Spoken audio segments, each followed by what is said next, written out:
Voici la baie des Anges. Ici, les visiteurs du monde entier viennent goûter au plaisir de la Côte d'Azur. En coulisses, les soldats de la restauration triment jusqu'au bout de la nuit.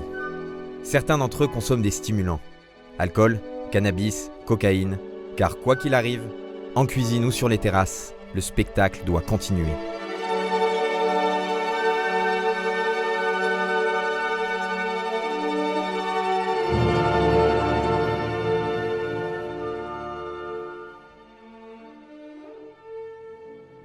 Nous avons rencontré Philippe. Il a commencé à travailler dans la restauration dès ses 15 ans. Dans sa jeunesse, lui et d'autres cuisiniers consommaient régulièrement de la cocaïne. Des années plus tard, il porte un regard plein d'amertume sur cette parenthèse désenchantée. C'est un beau métier, c'est un métier de passion, c'est un métier qui a ses étoiles, ses étoilés, et c'est vrai que la coque salit un petit peu tout ça, quoi.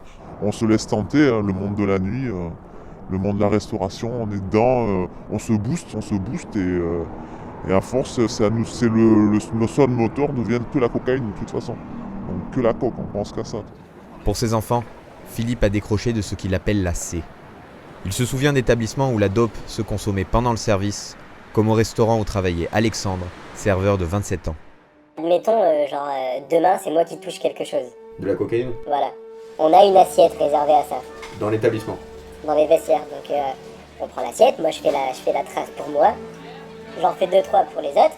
Donc en fait, quand ils me voient remonter, ils descendent après moi, ils font leur truc. On peut pas vraiment appeler ça du partage, c'est juste, quand j'en fais pour quelqu'un. Quand lui il en a, il en fait pour moi, tu vois. Pour d'autres, les produits servent à se détendre lorsque les services sont trop exigeants. C'est le cas de Nicolas, cuisinier dans un autre établissement. Moi je sais que ça m'arrive de fumer en service carrément. Ouais. Avec des collègues ? Ouais, s'il y a un joint qui tourne dans la cour derrière, pourquoi pas. C'est arrivé souvent ? Ouais, mais après tu fumes une taf et tout, ça te fait du bien, hop, tu repars en cuisine. L'établissement où ça se faisait le plus régulièrement, est-ce que tu pourrais dire à quel point c'était régulier ?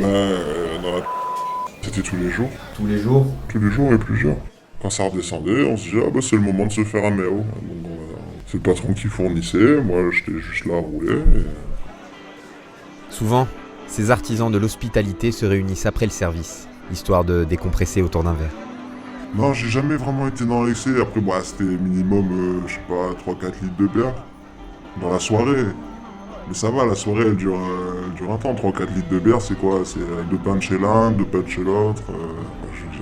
Combien de fois ce genre de soirée par semaine, toute l'after avec les... Au maximum, quand j'étais chaud, 2 ou 3. Il y en a, ils sortent tous les soirs. Tes collègues de la restauration ? Mais c'était que les gars de la restauration, parce que t'es calé sur les horaires des gars de la restauration. Il y a d'autres qui sortent en boîte, par exemple. Ils commencent dans les pubs, mais après, ils vont finir en boîte. Après, en boîte, tu vas avoir surtout de la coke et de l'alcool. Ils finissent à 5-6 heures, et après, t'as l'after. Ils finissent vers midi, 1h. Premier constat, de nombreux professionnels consomment régulièrement plusieurs produits psychoactifs. Dès 2010, l'agence Santé publique France mesurait l'usage des substances selon les différents secteurs professionnels. Les métiers de la restauration arrivaient 3e en alcool, 3e en cannabis, 2e en cocaïne et 1er en ecstasy et amphétamine, soit le seul secteur à figurer dans tous les top 3. Je suis barman, ça veut dire que je travaille de 20h le soir ou 18h jusqu'à 2, 3, 4, 6h du mat'. Il faut tenir dans la longueur et si je consomme beaucoup d'alcool, je vais avoir souvent recours à des stimulants pour contrebalancer, c'est-à-dire parce que l'alcool, on dit que c'est un dépresseur, c'est quelque chose qui fatigue, sur le coup ça excite un peu, mais après le corps fatigue et donc du coup ils ont tendance à consommer des stimulants, cocaïne, pas que, mais pour tenir, continuer à boire sans être bourré, continuer à bosser tous les jours et puis après rentrer chez soi à 6h du mat, mais plein de coke et plein d'alcool. Et être tout seul, tendu, la mâchoire qui serre, se fumer un pet ou se prendre un cacheton pour dormir. Voilà, donc ça entraîne des polyconsommations. Nous avons contacté à plusieurs reprises l'Union des métiers et de l'industrie de la restauration. Toutes nos demandes d'interview sont restées sans réponse. Mais nous avons pu rencontrer un restaurateur qui nous a invités à constater par nous-mêmes la réalité des services. Andouillettes, brandade, pavé de bœuf, le compte est bon. Tôt dans la matinée, Stéphane Morjane veille déjà à la mise en place pour le service du midi. En cuisine, l'équipe s'active avant le coup de feu. Brasserie 65, bonjour. Alors 2 pavés, 3 bandades. Il est 11h30, la nouvelle vient de tomber. Un groupe de 35 clients va débarquer chez Stéphane pour le déjeuner. Derrière les fourneaux, la tension monte d'un cran. Donc j'ai une table de 35 couverts et 9.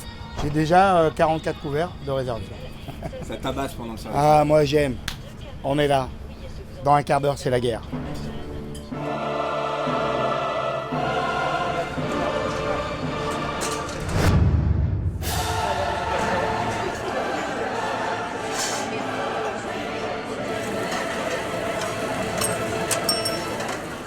Dans d'autres établissements, le personnel doit également assurer le service du soir.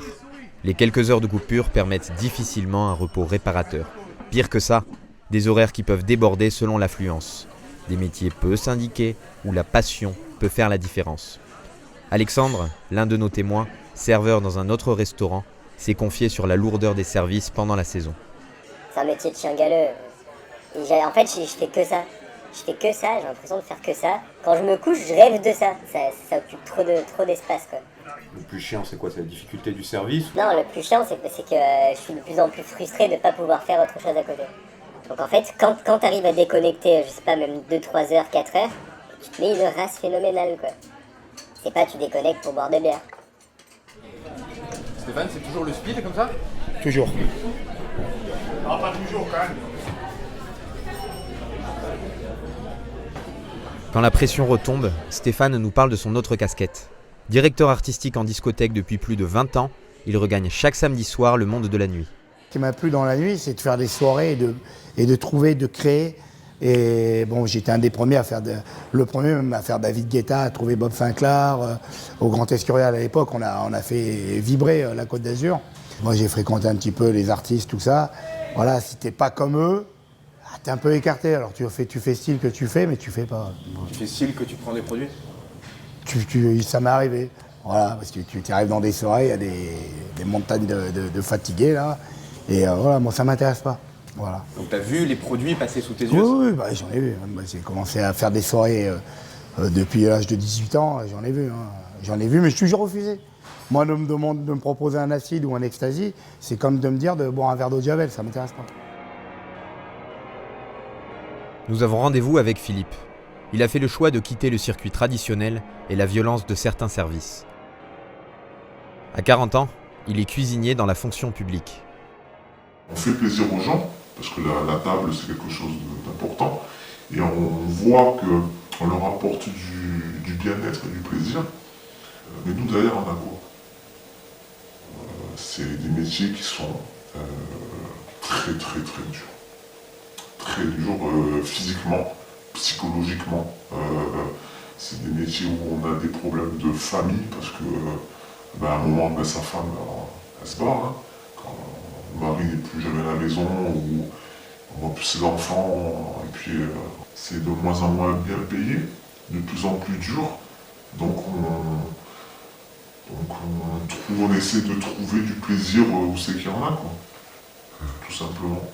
Donc l'alcool et d'autres plaisirs. C'est un mix de tout là. Alcool, cacheton, coke, fumette, c'est horrible, horrible. À l'époque, Philippe avait une préférence pour la poudre blanche. Mais après la redescente, le quotidien perdait de ses couleurs. C'est-à-dire qu'à jeun, tu as déshabitué ton corps au plaisir, au bien-être. Exactement, ton corps est complètement déshabitué à quelconque plaisir. Donc il ne crée plus de sérotonine, il ne fait plus rien. Il est vide. Tu n'es pas très gros consommateur. Pas très gros consommateur, bien sûr, complètement. Et si on n'a pas une structure familiale, une ossature vraiment solide, c'est très compliqué de tenir dans ces métiers. Moi j'ai des amis à moi qui sont là, qui sont encore dans ce registre, qui pensent, encore une fois de plus, gérer l'affaire, mais ils ne la gèrent pas. Ils ne la gèrent pas. Si on ne gère pas le produit, on ne gère pas la cocaïne, on ne gère pas l'alcool, ça serait trop facile. Toi qui de moment t'en prends une première fois, une deuxième fois, tu as pris plaisir, tu vois cette sensation de plaisir, putain, ouais, c'est bon. T'as dit ouais c'est bon, et là il t'a attrapé. Pour mieux comprendre le mécanisme de ces addictions, nous nous sommes rendus au Caharu de Lou Passagine. Ici, le groupe SOS Solidarité accueille et accompagne les consommateurs de drogue en œuvrant à la réduction des risques. Des professionnels de la restauration sont suivis par le centre, mais l'équipe se porte garante de leur anonymat. Malgré tout, nous avons pu assister à un entretien individuel avec un usager présent, nouveau venu au Carude. Comme tout le monde ici, quand tu viens pour la première fois, on te reçoit, on voit un peu qu'est-ce que tu viens chercher ou pas, et puis on se présente aussi, on présente la structure. Toi, tes besoins déjà, c'est récupérer du matos. C'est ça. Pour la consommation, pour l'injection, tu disais, non? Pas d'injection, Ok. moi ce serait plus par rapport à la cocaïne, tout ce qui est... Tu la fumes? Non, Tu la sniffes, ok. J'ai pas envie de me contaminer, je sais qu'il y a pas Tout à mal de fait. maladies, j'ai envie d'être informé là-dessus aussi. Clairement, je suis avec ma compagne tous les jours, Mhm. on est à la rue et j'ai vraiment besoin d'avoir quelqu'un qui parlait autre, Bien sûr. qui n'est pas dans ce milieu-là, qui peut vraiment avoir une oreille et sans me porter de jugement. Ah ouais. Ici, Charlotte Cognier a pu observer que la drogue comme stimulant au travail était répandue dans tous les secteurs d'activité. Pour elle, dans la restauration, c'est la proximité de l'alcool qui peut changer la donne. Quand on consomme de l'alcool et de la cocaïne régulièrement, en fait, ce qu'on apprécie, c'est le mélange d'éthanol, donc l'alcool, et de la cocaïne, qui forme le cocaéthylène. Et ça, c'est une molécule à elle-même, en fait, ils l'ont appelé comme ça, qui crée une addiction encore plus forte. On n'est plus accro à l'un ou à l'autre, mais au mélange Et des oui, deux. bien sûr. Est-ce que tu as des témoignages de gens où la polyconsommation, ça a pu se solder par la perte du boulot ou par des conséquences Oui. plus graves? Oui, ça arrive. Qu'est-ce qui s'est passé?